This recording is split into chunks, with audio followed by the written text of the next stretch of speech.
Hi everybody, welcome back to another episode of my boss mode walkthrough series. Tonight I have the new legendary dungeon, Gladiators Pit, and I'm going to show you two different teams that you can use and actually run these dungeons and hopefully get yourself some superior runes of the light variety. We haven't had a lot of opportunities to get some superior light runes, so hopefully one of these two teams will work for you to farm a couple of these runes here, get some pieces, and you can also ultimately salvage and build some better ones. So looking at the heroes here, there's not a ton to be concerned with. So we're actually going to use our speed team. The speed team works really well for those of you on the cusp of greatness, but maybe don't have a ton of runes, because the only person that actually needs to be runed out heavily is Cobalt.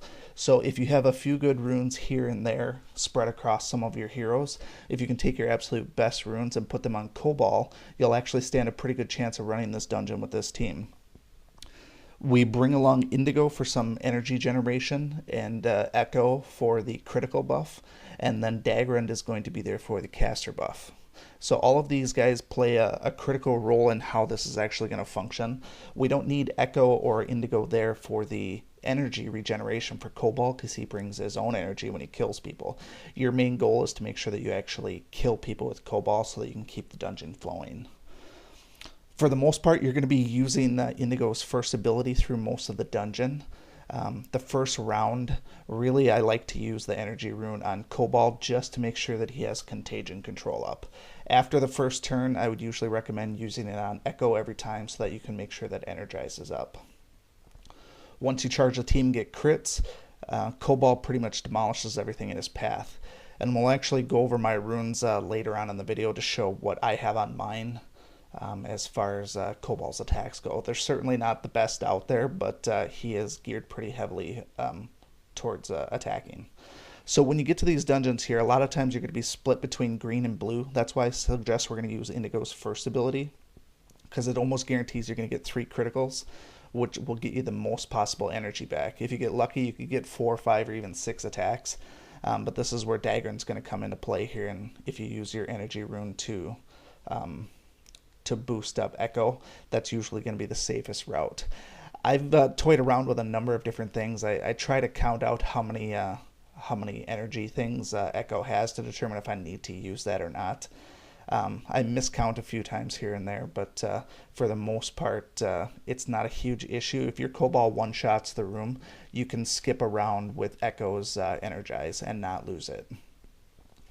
So this is another instance where the first one works well. The only time I use the chilling barrage like we would with other dungeons is if there's 3 or more of them out there where I know I can get criticals on every one. Otherwise, I'll just use that first one. A lot of times I've been using this Dwarven EMT. I've run this a number of times, and when you get to the end, it's kind of hit or miss if your team's going to survive or not. So I've been playing around with the Dwarven EMT to see if I could get some buffs on these guys and increase their HP just enough to survive the last bosses. Sometimes it works, sometimes it doesn't. It's up to you if you want to work on the energy rune or if you want to use some of those Dwarven EMTs. So same thing with these guys. This particular room is not that bad. There's obviously some dungeons where the mini bosses in the middle are a real pain. Specifically with the one fire dungeon. I throw my extra attack on the green guy just because it seems to work well. It's a good idea to save your electrical storm. You use it for this boss here because it works really well. These guys really get hit hard by electricity. You see that guy convulsing in the background there because he gets hit pretty hard. But then Cobalt kills him anyway, so it's not a huge issue. Part of the reason is both of those guys are tanks. My Cobalt is excessively strong against tanks. If you have a strongly runed out attack Cobalt, you should be able to kill both of those with contagion control anyways.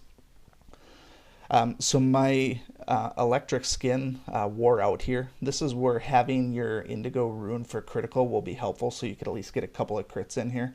But I also had been saving my energy rune as well. So if I needed to, I could have used that rune. But Echo didn't actually need it here, so I didn't bother with the energize. But there will be once or twice when you do run out of the electric skin, so you have to be cautious about when that happens and where it actually occurs.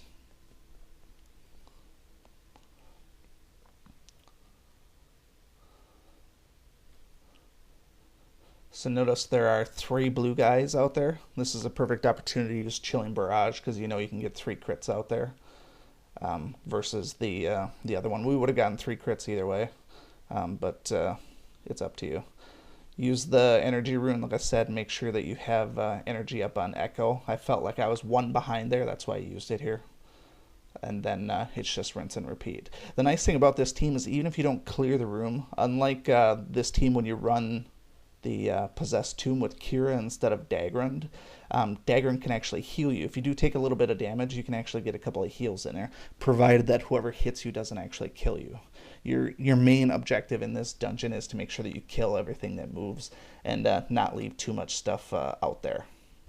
Another good room for Chilling Barrage, but we're going to go for Rapid Fire.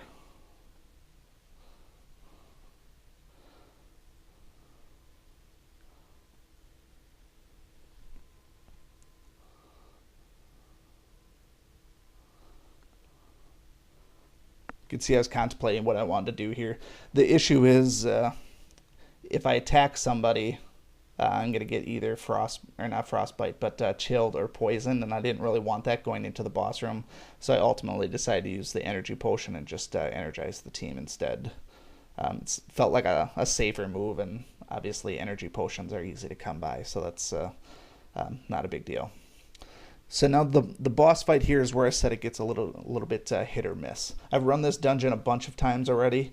Half the time she'll do her raining blows and kill some people. The other half she doesn't do that much damage, and they all survive. So it depends a little bit on the RNG here. I do the rapid fire on the blue guy just to get some extra crits in there. But ultimately you need a little bit of luck on this one here to really succeed at it. Still use the Electric Storm. It doesn't have near the effect as the other one does, but it does hit them pretty good. Cobalt, because the blue guy is a tank, is almost always going to kill him. The green Abigail here, she's the tough one. Now, if you have a really high attack, you might be able to kill her with Cobalt. With Contagion Control, I have yet to kill her in 1 hit. I've done it a couple times, and it just hasn't happened yet. So you can see she wiped out 2 of my weaker hitters, but she's almost dead, so I know that she's not going to make it very long. And Cobalt can just, or not Cobalt, Dagger can just do a basic hit and kill her. So not overly difficult there. There is another method that you can use to take out this team here.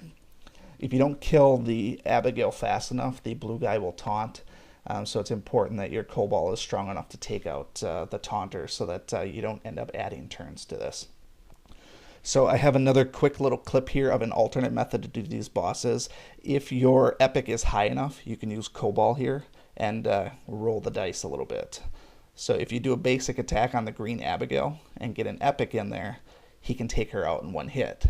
But because she's dead, the blue guy does not taunt anymore, and he's going to do a hit. So depending who he decides to attack, it's possible he might kill somebody, but I found that his attack is much weaker than hers when it comes to that raining blows, because she hits 5 times versus him just doing 1 hit there. So now, like I said, if you have a max epic on Cobalt, that's not a bad strategy to try. But once you've 3-starred this, and you've got that under your belt, honestly, I don't care if I have a couple people die like I did the previous time. It's the rewards are the same regardless if you 1-star, 2-star, or 3-star. So do whatever you can to beat it, and whatever method works best for you. So in this case here, we got another purple rune. I run this a bunch of times, probably about 6 or 7 times. I only got 1 light rune so far. So I'm a little bit disappointed in that because I have no shortage of the dark runes at all, but you know, that is how it is. So that team, like I said, is the easier of the 2 because you only have to rune out Cobalt and you can kind of just carry the other people around. If we look over my runes here, Cobalt is geared heavily towards attack, 4,800. I know some people have him well over 5,000. But I'm not at that point yet, and I really haven't upgraded my runes in a while. I've had these 2 dark ones on there. These are my tank destroyers. They both have plus 15 damage versus tank. I got those as quest rewards a while back, and I've just never really had the heart to swap them out. I've been using him in Babel Mountain, and he just tears everything down because half of those guys are tanks in there. So the rest of my guys, there's nothing really special about them, which is the nice thing about this team. And like I said, if you can muster up some runes and put them on Cobalt, you'll probably stand a pretty good chance at farming this dungeon here. So let's take a quick look at Indigo. You can just see from the graphics there that those runes aren't anything special. The main thing that I have with Indigo is that her crit chance is 50%. That way, if Electric Skin runs out, I do have a chance on her next turn to at least crit a couple of times and hopefully get some of that energy back. But looking at these, notice, they're really nothing special. A couple have improved a greater, and then the levels and rarity are very mediocre at best. And this actually plays into your favor if you're not well runed up, because if she's too powerful, you don't want her to actually kill any of those tanks for the most part. If she does weak damage, she can keep doing that rapid fire and get a bunch of hits on them and, ultimately generate more energy. Dagrind is not really anything. It doesn't really matter what he has for runes unless he's going to be getting hit. So you can see there's really nothing special out here either. He's just kind of there. Basic attack, basic defense, and moderate crit chance and moderate health. Nothing special. And Echo is by far the worst out of everybody. Again, the runes are only problematic if you're going to get hit. And we saw that Echo got hit at the very end. In both of those instances, he got killed by the green girl's raining blows, and then the blue guy even attacked him in the second video there, and he survived it just fine. So really, Echo is just there to energize your team. That's about it. So you don't have to be super stacked with runes except for on Cobalt. So most people can muster up some greater runes for him. This next team is the harder of the two, but it's a little bit easier to survive in my opinion. It just takes a little bit longer, and that's going to be running our Undead Team. I haven't toyed around with swapping anybody out on this team yet, just because my Yorick and Hansuke are both max epic. I like having Hansuke around for any boss mode dungeons because of his defensive buff. But basically, when you run this team, the difference between these two is extremely clear. You're going to be running this dungeon chilled and likely poisoned for almost the entire dungeon. So using abilities because of the chill is going to be few and far between. That's why we want Yorick at max epic so he can constantly heal the team. You can see that I'm doing just auto run here. And now if you micromanage this and just run the level, you can be in a lot better position. Now, my Braum was close to dying. He probably could have gotten killed if they would have targeted him a little bit more. But ultimately, once he got a couple of killing blows in there, he healed himself up and never really looked back. So this is just a string of basic attacks for the most part. It's, like I said, it's not a hard one, but my Undead Team is runed up pretty good. So while it's easier to survive, it does require a little bit better runes. The defensive buffs alone might be able to carry you, but I've not run this team stripped off of runes yet to see how it runs with just epic attacks instead. That's something we can look into if anybody wants to see if this is viable without hardcore runes. If you've seen my Undead Team in the past, you know that it's over 30,000 as far as the hero power goes. So I usually attack the green guy here first. He seems to be a little bit stronger in my opinion, but honestly, it doesn't really matter. I've tried marking the Cyclops a couple of times, and for whatever reason, he seems to either resist it or it misses almost every time. So that's why I started switching to marking the green guy and killing him first. Another great thing about this dungeon is Braum's attack. None of these guys are ever immune to darkness, which is surprising because most boss mode bosses are always immune to darkness. And anytime you can use Braum's AoE attack, it's always a great thing. And even Zom's extra attacks, he's got some dark attacks as well. But ultimately, if you get through the first turn from these guys and they do some of their big hits, there's really nothing to worry about. So you just kind of bang away and keep on going. So we speed things back up again, and again, just auto attacks. So anytime they attack Braum, that's always the scariest part. If you do have energy saved up and you could put Hansuke's vigilance up, not a bad idea to do so, but because of the chill, it's almost never up, so you'd almost have to use an energy potion to do that. If your Braum is strong enough, he can usually soak it without too much trouble. But most of the time, he's getting killing blows because my Zom hasn't been finishing guys off. So almost done here, and then we get to the boss fight. So if you remember the boss fight, the first girl, the green Abigail, does that raining blow where she attacks everybody, or she does 5 hits. So it's a pretty scary one. If you survive that, you're pretty much good to go. And the other guy, his only real thing is that he's gonna taunt and basically protect her. So the general idea is to kill the taunter first, but it's really up to you in terms of what you think would be better for you. As long as Yorick and Hansuke are doing their epics, you should be able to survive this without too much trouble. So in case they use basic attacks, Vigilance is always a good thing to have on there, because he'll save you from some death blows like this here. I didn't think it ever worked on special attacks, but he did jump in front of this. And the funny thing is, even after that, she still attacks Yorick, even when that guy is when Hansuke is blocking it. So they're not immune to darkness, so do whatever you want. And this is one of the rare instances where the disease actually spreads. That almost never happens. I was actually pretty surprised that Zom was able to do that. I don't know how many times I've used the Septic Claw and it never does anything, which is pretty excited about that. Otherwise, just do some basic attacks. Save your healing blows for when necessary. We see that was probably a good instance of the Vigilance there, because even though she was diseased, I don't like when anybody does massive attacks on Braum. So that was actually a well-timed Vigilance.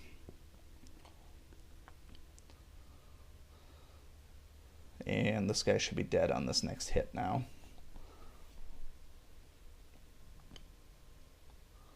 So I used the Taste for Brains just to get a little bit of health back, but honestly, it wasn't really necessary. But anytime I get poisoned, I don't like to have health bleeding away. It's not boss poison, so it's not a huge issue. So we just spam regular attacks now. The Mark for Death will take care of her pretty quick.